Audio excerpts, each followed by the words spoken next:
This is the IELTS listening test. You will hear a number of different recordings and you will have to answer questions on what you hear. There will be time for you to read the instructions and questions, and you will have a chance to check your work. All the recordings will be played once only. The test is in 4 parts. At the end of the test, you will be given 10 minutes to transfer your answers to the answer sheet. Now turn to part 1.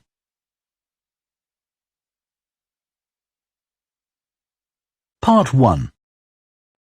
You will hear a man phoning the owner of a holiday cottage. First, you have some time to look at questions 1 to 6.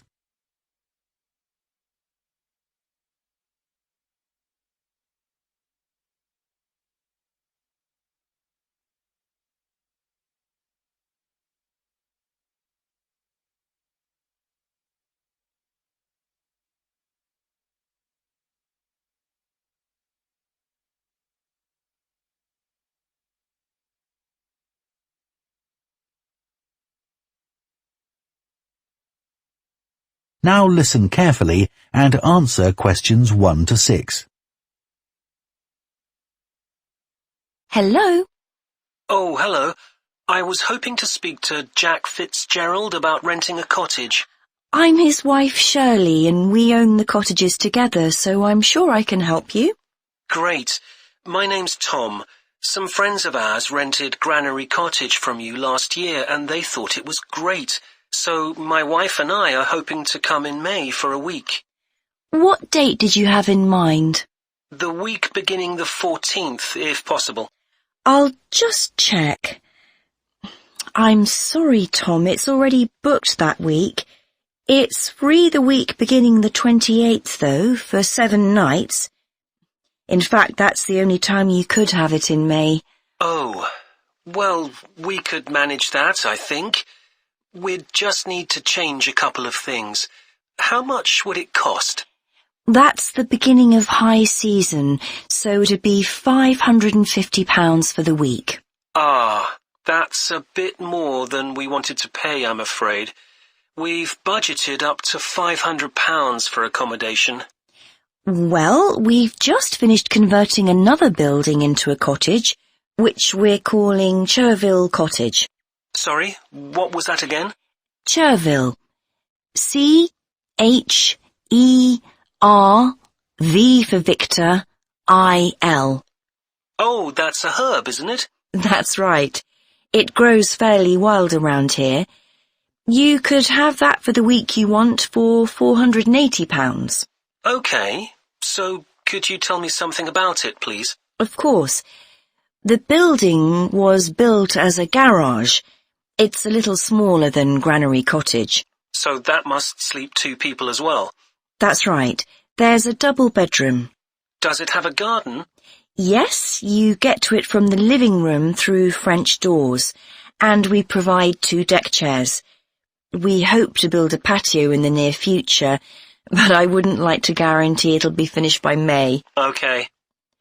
The front door opens onto the old farmyard, and parking isn't a problem.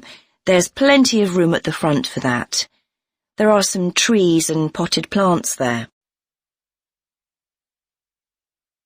Before you hear the rest of the conversation, you have some time to look at questions 7 to 10.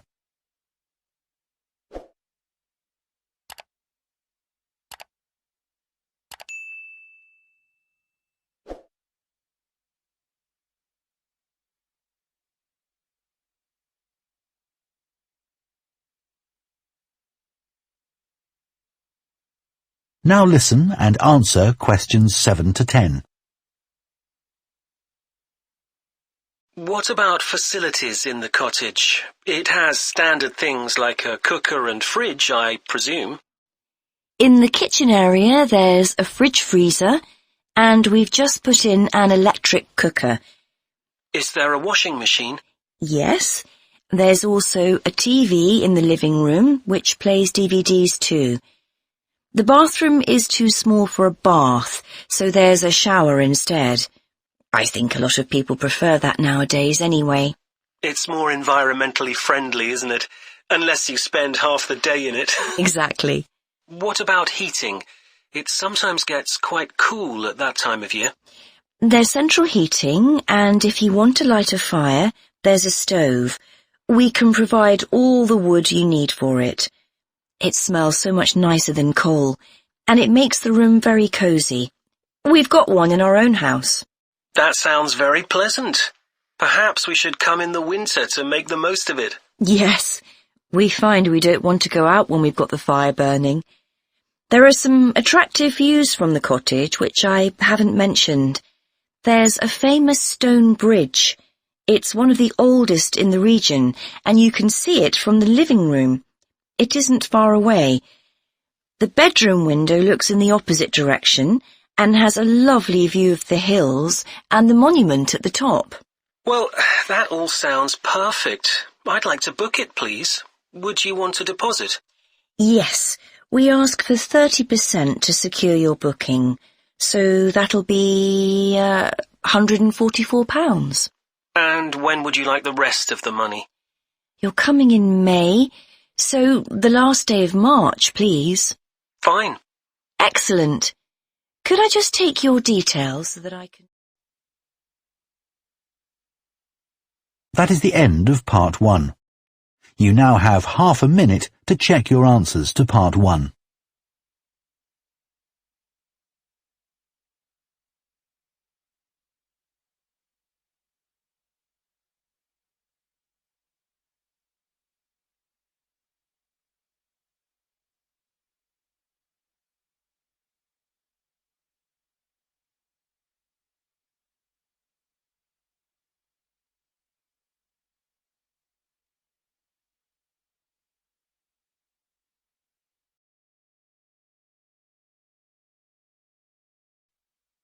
Part 2. You will hear a town councillor reporting on the local transport network and a recreation facility. First, you have some time to look at questions 11 to 14.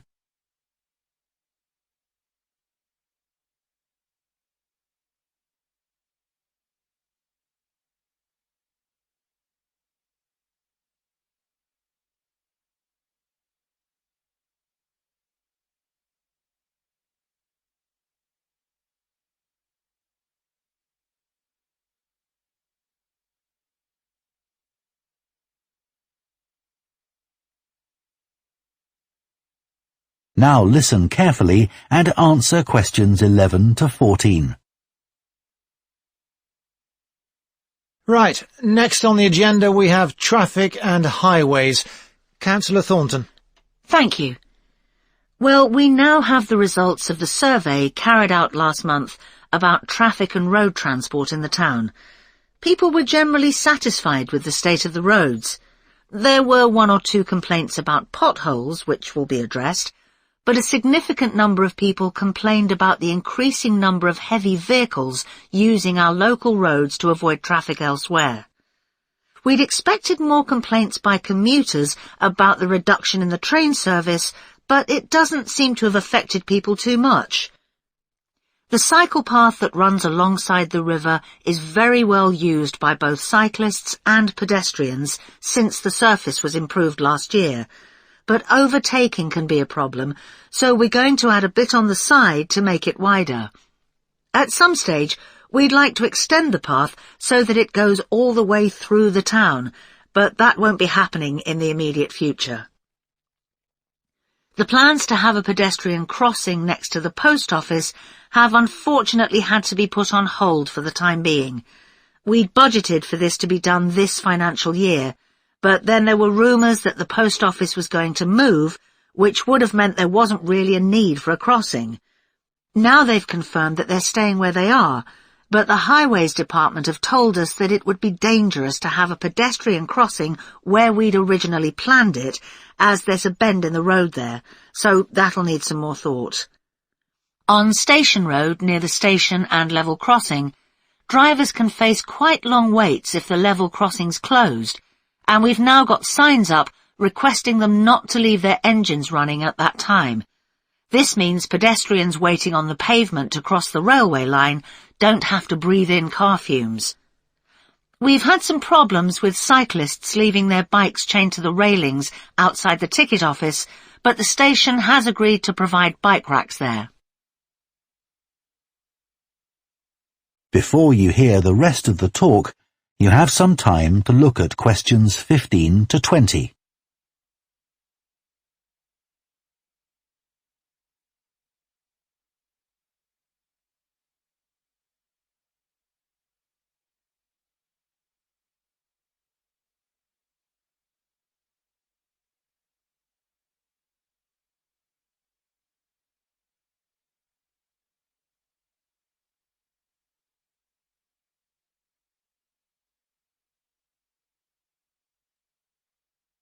Now listen and answer questions 15 to 20.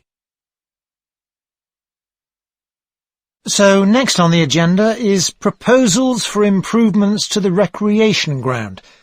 Councillor Thornton again.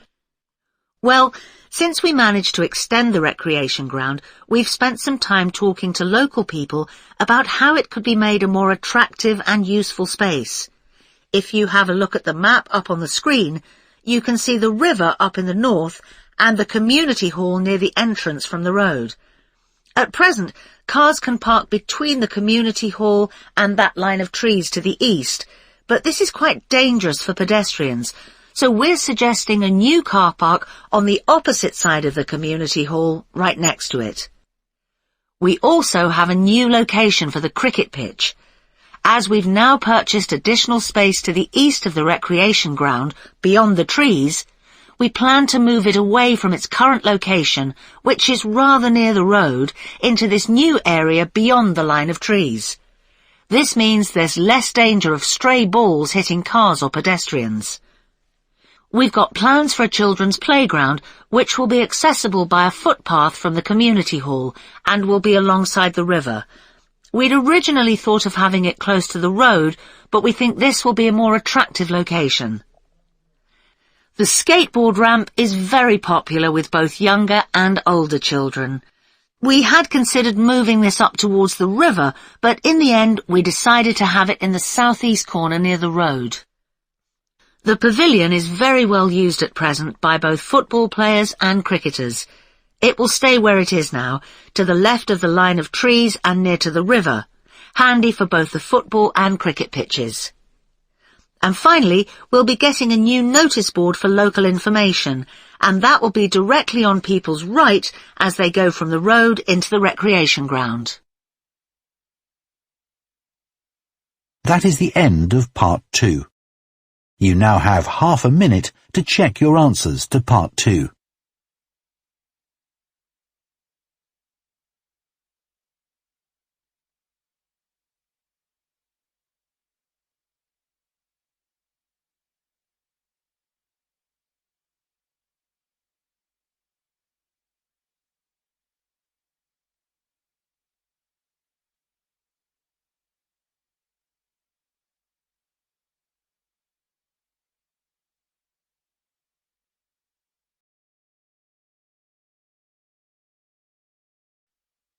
Part 3. You will hear 2 urban planning students discussing bike-sharing schemes in different cities. First, you have some time to look at questions 21 to 24.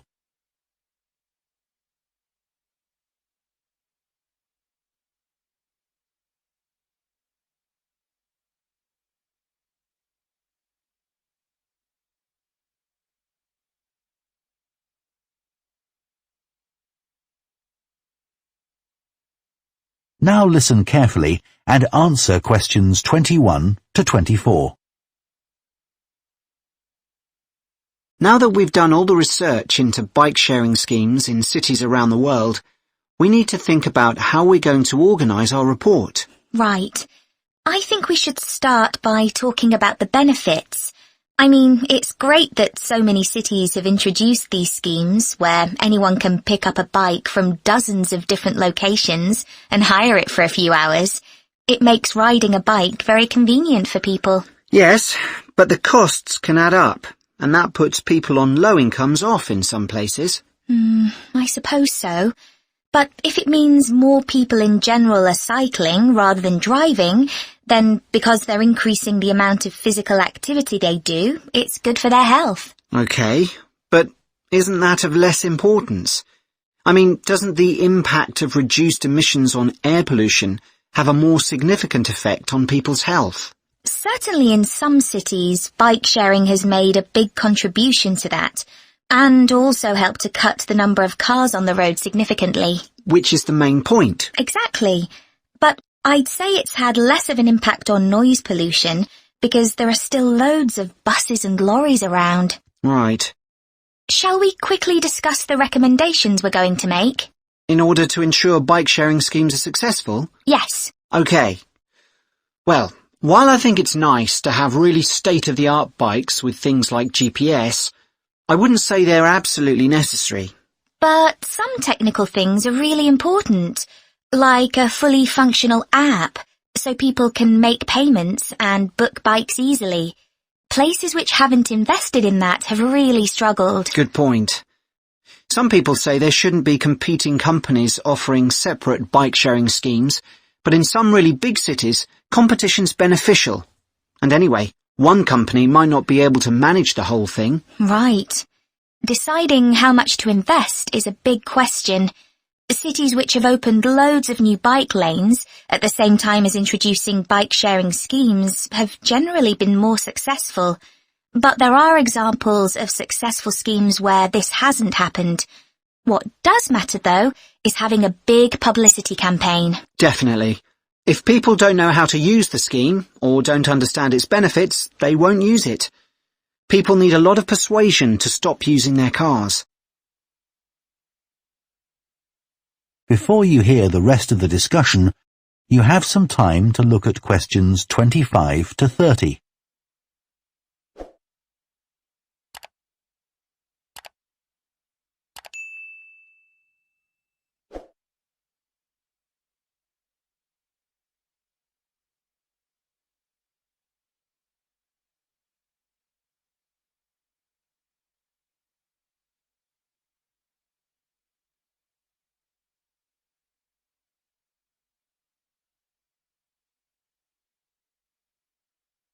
Now listen and answer questions 25 to 30. Shall we look at some examples now and say what we think is good or bad about them?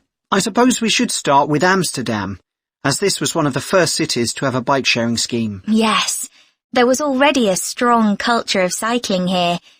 In a way, it's strange that there was such a demand for bike sharing, because you'd have thought most people would have used their own bikes. And yet it's one of the best used schemes.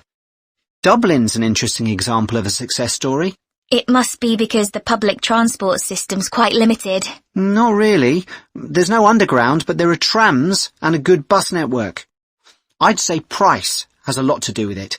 It's one of the cheapest schemes in Europe to join. But the buses are really slow. Anyway, the weather certainly can't be a factor. No, definitely not.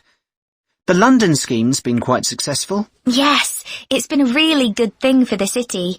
The bikes are popular and the whole system is well maintained, but it isn't expanding quickly enough. Basically, not enough's been spent on increasing the number of cycle lanes.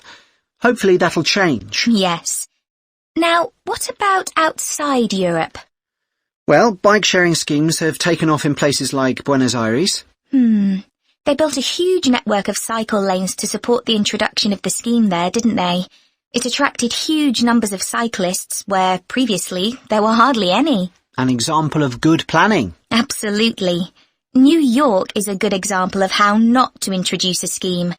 When they launched it, it was more than 10 times the price of most other schemes. More than it costs to take a taxi. Crazy. I think the organisers lacked vision and ambition there. I think so too. Sydney would be a good example to use. I would have expected it to have grown pretty quickly here. Yes. I can't quite work out why it hasn't been an instant success like some of the others. It's a shame, really. I know. OK, so now we've thought about all the... That is the end of part 3. You now have half a minute to check your answers to part 3.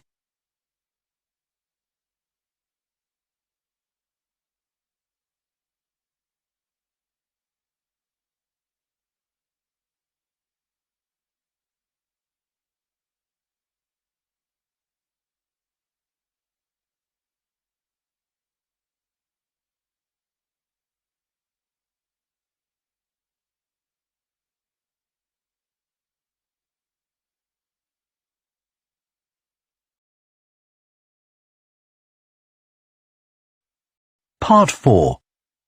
You will hear part of an environmental science lecture about a large bird called the dodo, which is now extinct. First, you have some time to look at questions 31 to 40.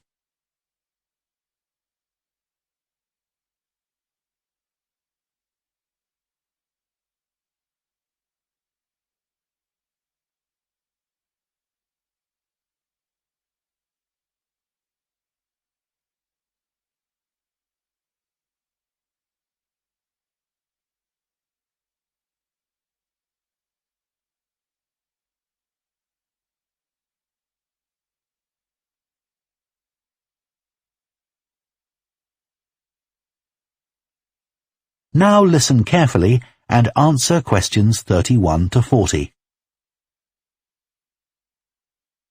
One of the most famous cases of extinction is that of a bird known as the dodo. In fact, there's even a saying in English, as dead as the dodo, used to refer to something which no longer exists.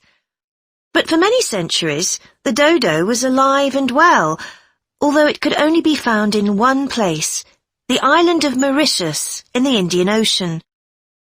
It was a very large bird, about 1 metre tall, and over the centuries it had lost the ability to fly, but it survived happily under the trees that covered the island.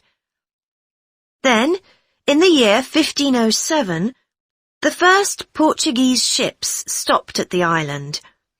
The sailors were carrying spices back to Europe and found the island a convenient stopping place where they could stock up with food and water for the rest of the voyage, but they didn't settle on Mauritius. However, in 1638, the Dutch arrived and set up a colony there. These first human inhabitants of the island found the dodo birds a convenient source of meat, although not everyone liked the taste. It's hard to get an accurate description of what the dodo actually looked like.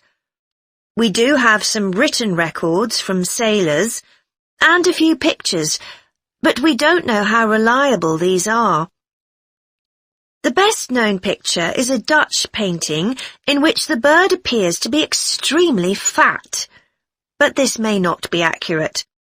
An Indian painting done at the same time shows a much thinner bird. Although attempts were made to preserve the bodies of some of the birds, no complete specimen survives. In the early 17th century, 4 dried parts of a bird were known to exist.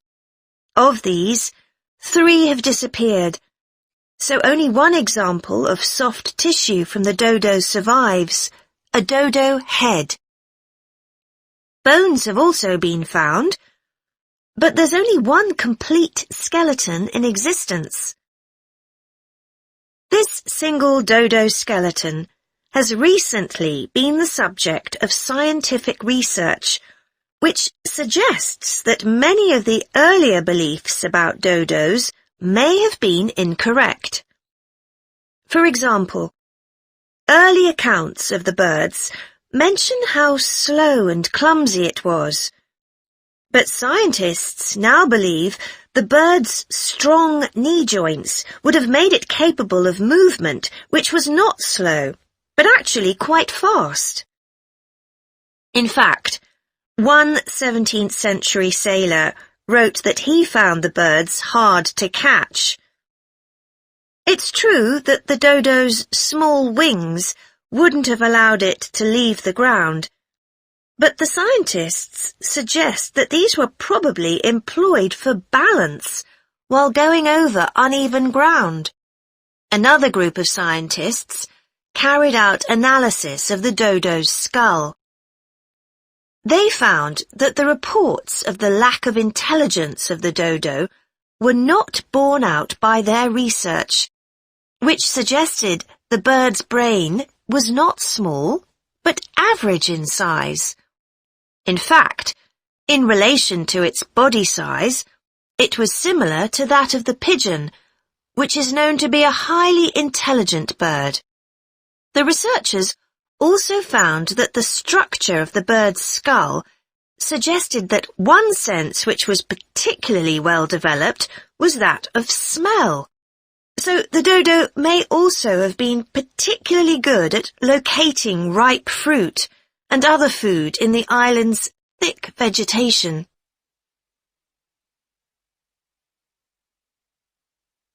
So it looks as if the dodo was better able to survive and defend itself than was originally believed. Yet, less than 200 years after Europeans first arrived on the island, they had become extinct. So what was the reason for this?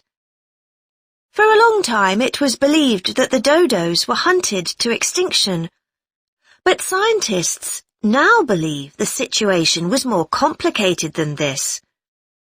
Another factor may have been the new species brought to the island by the sailors.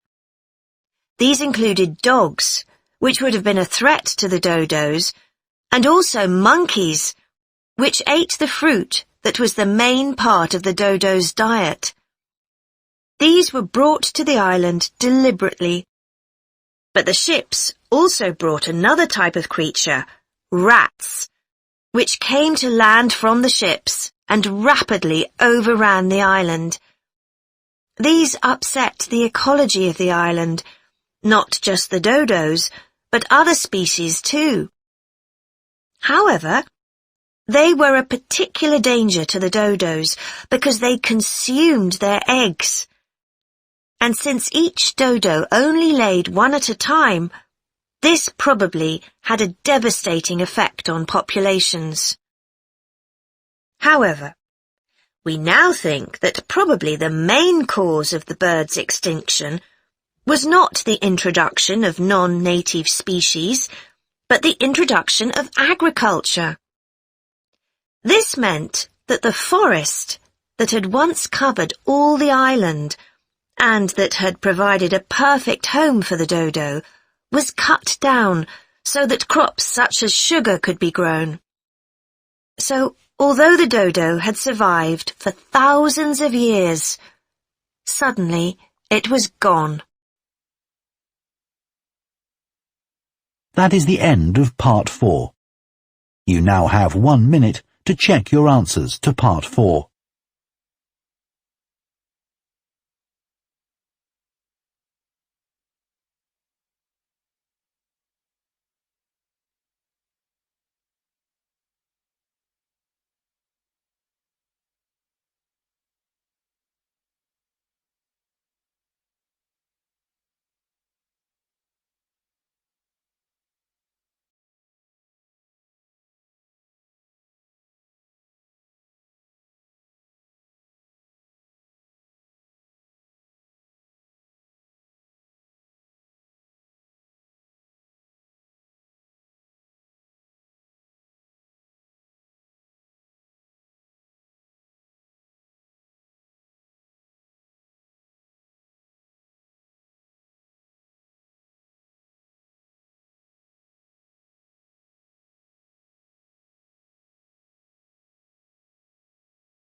That is the end of the listening test.